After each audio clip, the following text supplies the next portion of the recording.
Hello, everyone, and welcome back to another episode of Brace for Reality and Jump for Certainty. Today, we are gathered with our lovely professors, Sudhanshu and Sven.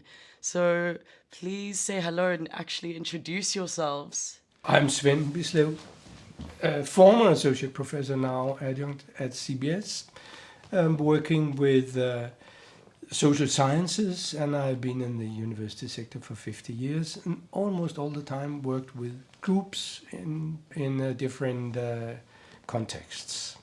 And I'm Sudhanshu Rai. I'm also an associate professor at the Department of MSc. My interest is mainly innovation, business models, leadership, and all around that area. I take a deep interest in the learning journeys of the students that I'm engaged with. And for me, it's a lifelong commitment. And that's what we do this very intensive, very involved, very selfless, but extremely tiring, but joyful in the end. Is it more joy than tiresome? Absolutely more joy than tiresome. I mean, the way you see things develop, when people come, when I first see their faces at the Hyderabad airport, they were all lost. They were looking for, okay, why am I here? What's going to happen now? That kind of expression. And now when I see them people leaving, taking their own journeys to wherever they are going from here, there seems to be a sense of content. There seems to be a sense of relative peace. There seems to be a sense of partly being full. They're not going empty. There is an element of fullness. I look into people's eyes, and there is a sense of something has happened. Exactly where it has happened and how it has happened, only they can share. But something definite has happened. And what has happened is that they have gotten in touch with themselves and figured out, oh wow, this part of me doesn't really work. So how can I make it work for the future?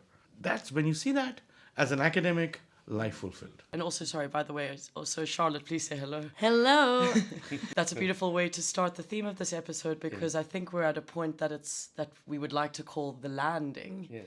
And yeah, maybe Charlotte, you'd like to touch a bit on how has your landing been after this immersion? Have you even landed, or where are you at? So I think that I would say I'm still in the process of landing. It's still a bit unstructured. There's still a lot going on in my mind, a lot of thoughts, but I definitely can already see so many learnings, and a lot of what I've discussed already in the past episodes are just coming together, and it's really interesting. And I think I definitely need to take a bit more time for myself to actually land. And Right. yeah. And Dom, you? I think that my landing is also, it's definitely going to happen when I actually land Exactly. back at home, when the reality really comes into motion. I definitely think this whole immersion, it's finally come in a circle. I thought that I was making some really good progress, and then I had one reflection with Sudhanshu, actually, and then he made me realize, no, you need to think deeper than this. And I was like, oh gosh, okay, so we're not actually there yet. The journey still continues. And now I think I'm actually at a point where I have some tangible things that I can work with when I go home. And I don't know how that will be yet, and it hasn't matched my expectation yet. I feel very calm, at least going home. And I think that's what you meant by everyone's a bit frazzled, I think, and people are very sad to leave. But I think that everybody definitely gained something. We don't know what everybody gained, but it was something. Yeah. You know, sometimes when I reflect very deeply about this, I often hear some of you young adults talk about structure. I have not structured this. And I'm puzzled by that word, because, and then I realize that, is it a habit that we deliberately instill in our students to look for or determine or superimpose or force structure without interpreting the experience? Yeah. So without understanding what is being experienced, without learning from it, we just want to force a structure, and the structure, I don't know where the structure comes from. I simply can't understand this.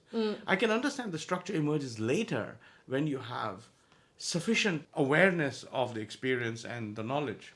And then it needs to be structured. Then I completely understand that. But I think that for me, at least, or when I talk about structure, it's also about maybe it's the wrong word, maybe it's more about understanding, Yeah. let's say. Yes. Like understanding where I am right now, what have been my learnings, because I can really tell that I've been learning a lot, but I can't really, it's a bit hard still to pinpoint what I've learned. And you're trying to like what What I'm gonna- what's that word? Compartmentalize. Exactly. Compartmentalize. Yeah. Sven, And, what that- about and you? that's what we usually do in academia. That's why it feels so weird what's happening here. We have learned all our time to structure things, to systematize, to analyze the things we work with. That's one way in where this. I'm new here in this context, and I'm learning how it runs. But that's one way in which it diverges from other things. The other thing is you learn as when being trained as an academic, you learn to eliminate yourself. You write as if you didn't. Nobody wrote this paper. This paper has written itself. Yes, It you're is like science anonymous. speaking, and you better keep it off. Subjectivity is the worst. Yes. And now we are suddenly turning it a bit on the head and saying, but it is humanly created, this subjectivity, also this science, these knowledge bits that we create, this attack on the world around us. We do it as humans, and we should reflect on why we do it, how we do it, and how we can do it better. And that's what this method of going back, reflection, thinking over the process is a good method to address this.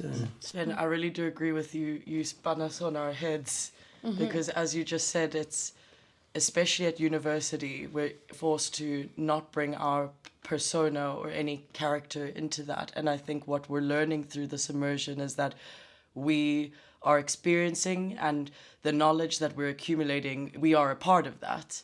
And I think a few people have been having a few struggles with, how do I eliminate myself from that though? Because that's not the correct way, or that's not how we do it. But the more that we go through it, we're like, we can't separate ourselves though. Of course, we're a part of this experience. And I think that's been a really, really interesting learning for me, at least. And also, I think if you look at the way we do academia, the science or the methods, if we look where it is coming from physical and natural sciences, the methods. There it is easy to separate the science from the person because the science is external to the person. In social sciences and in management, it is not so. The science and the person cannot be, you can't take a scalpel and say, okay, this is science and this is separated from the person. In social sciences, the person is the science. The person creates the science. So it is very hard to detach what is creation, his science, his understanding, from the person. There would be an element of give and take at some point. And it is important to recognize that. It is important to acknowledge that as professionals, when you go into the world tomorrow, you will feel challenged if you are completely detached from the context in which you are working. So you have to be embedded in the context. And that means you have to apply your art and craft of science while acknowledging that the context has its own ability to influence you. And there has to be a conversation between you and the context. Yeah, I think this is, I mean, I already touched upon this in the last episode that I recorded, but I think that for me, one of the main learnings that I took here is how to take into consideration the context more, and how much the context affects everything more than I thought, I would say. And also maybe something that was interesting here is that there's always this aspect where you have to feel everything after doing it, let's say, and you have to like put your own side to the paper and everything. And I think that's something that for me was the like most interesting, and that's going to be my new way, I would say, of writing a paper or of doing anything in life.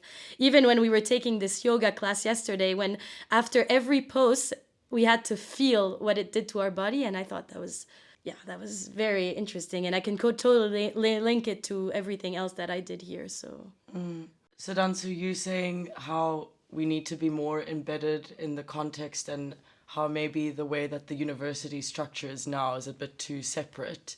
Do you think there are ways that we can make changes in the current way that we're doing academia?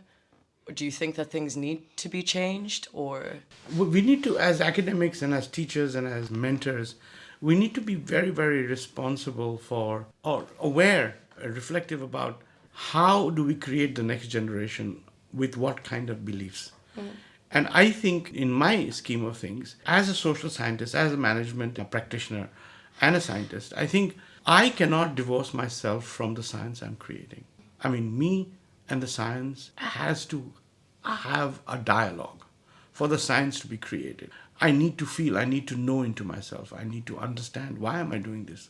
Otherwise, it will be just simply an artificial, sterile, intellectual regurgitation of what somebody else has already And written. there's no fun in that. Yeah. It's also important to recognize that in science, the most important value is truth. We have a huge societal responsibility of defending truth against, for example, all the lies that in this era are popping up, where people feel free to say just anything, The misinformation. in the intention of manipulation. So there is something which is not an objectivity, but is a logical thing, that we need to speak the truth. So we involve ourselves, but with the huge responsibility that we are actually seeking the truth, even if we don't like it.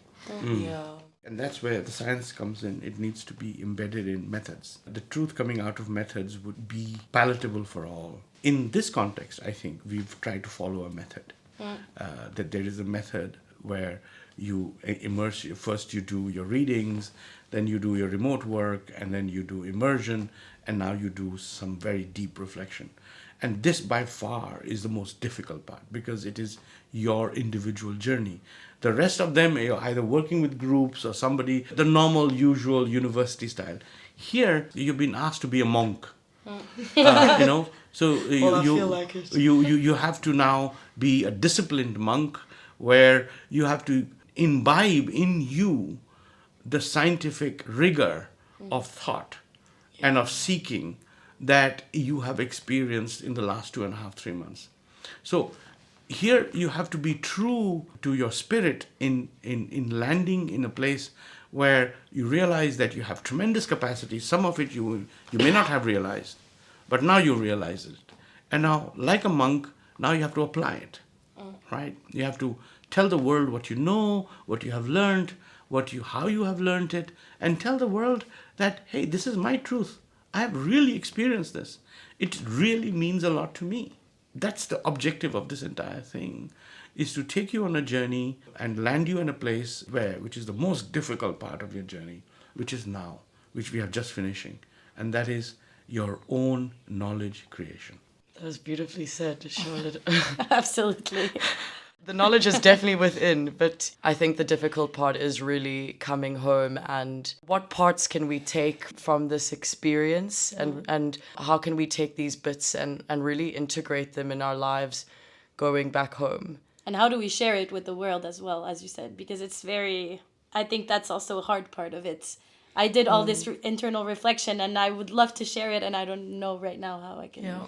I feel like for me, what the immersion really highlighted is that the knowledge was always there before when we were in Copenhagen, and we were already reflecting on the readings and the literature, and we then went on this immersion, but it was the context of India, at least for me, just highlighted everything more. It just made everything a lot more prominent, that you couldn't not look at it, and you couldn't not look at yourself. And now that that realization has come in, now the part will be coming back to Copenhagen. It's like, but also, not everybody can come on this course, right?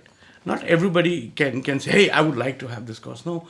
What is important is that people, all of you, where you were all seekers, right? And there is a difference between this notion, I believe that I know already, from I think I know a little bit, but I want to find out more, right? And for those of you who are here, you guys are on the second category.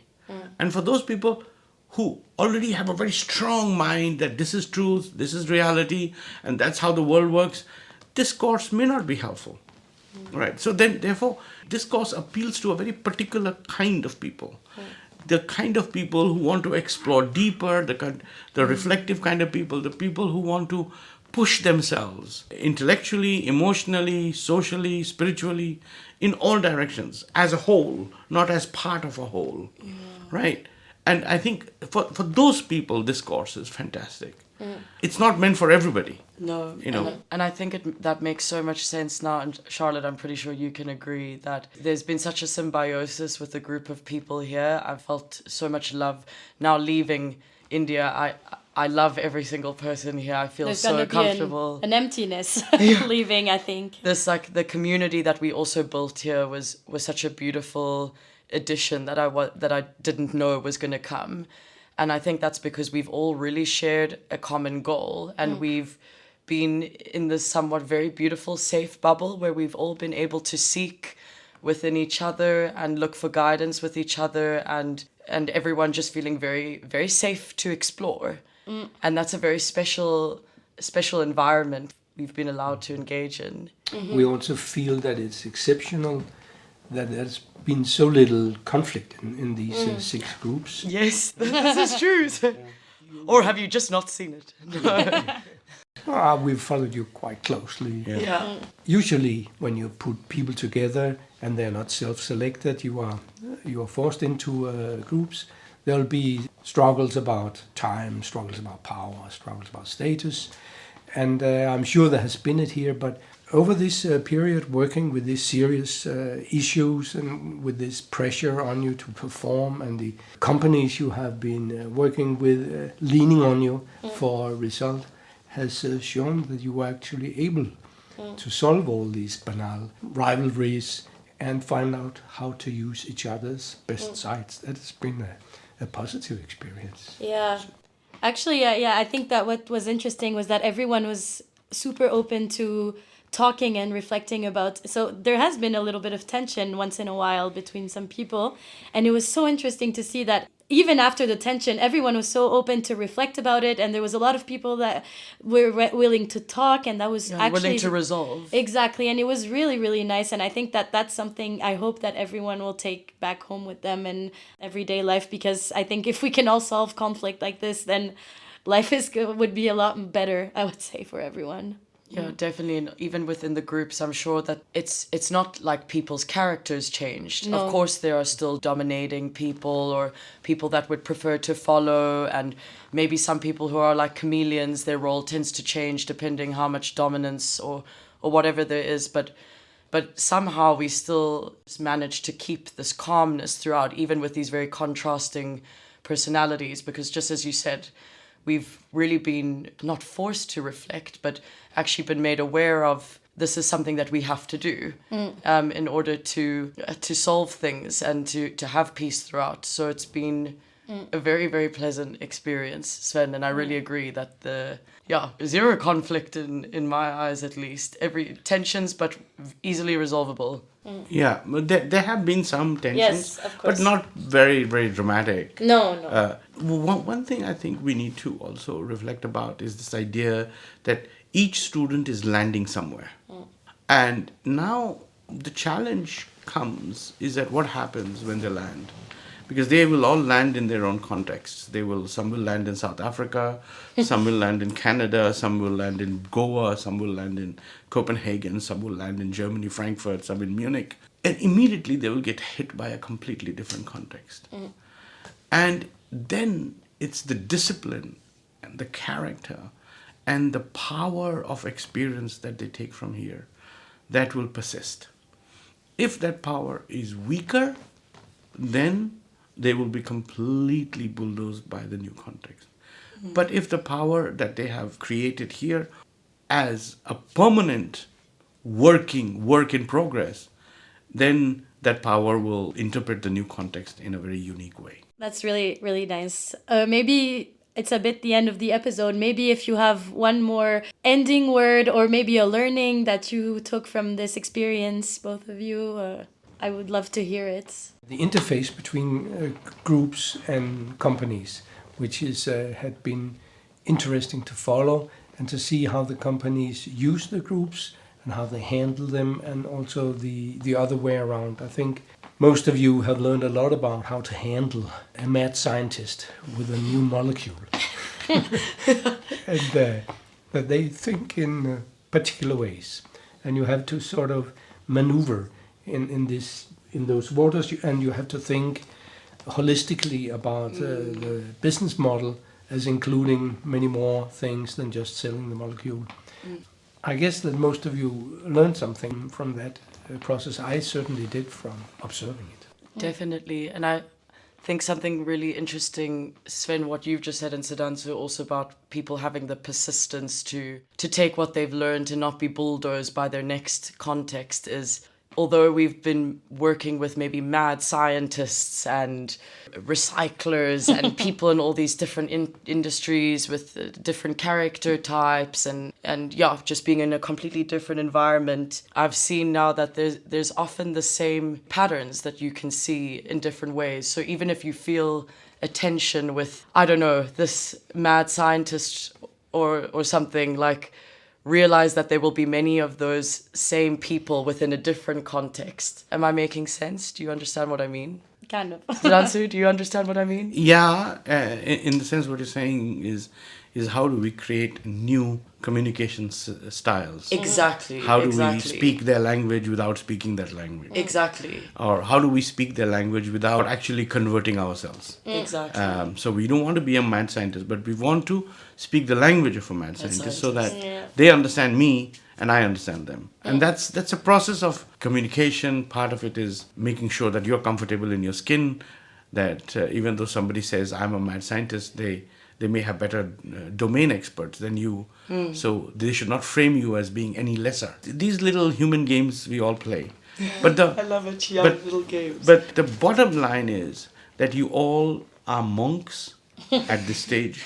So when you catch the plane today, you have to take the robe out, all right? And literally take the monk robe out from this place and put on your normal clothes, but keep the monk spirit. That's beautiful. Thank you so much for this episode and for sharing these beautiful insights. It's been an incredible journey, and I think everyone is feeling very heartsore today that everyone's busy packing their bags currently right now in Rishikesh, and we're about to go in all of our different directions. But I think we can all agree, an incredible experience, and we look forward to speaking again once we have all landed in our different contexts.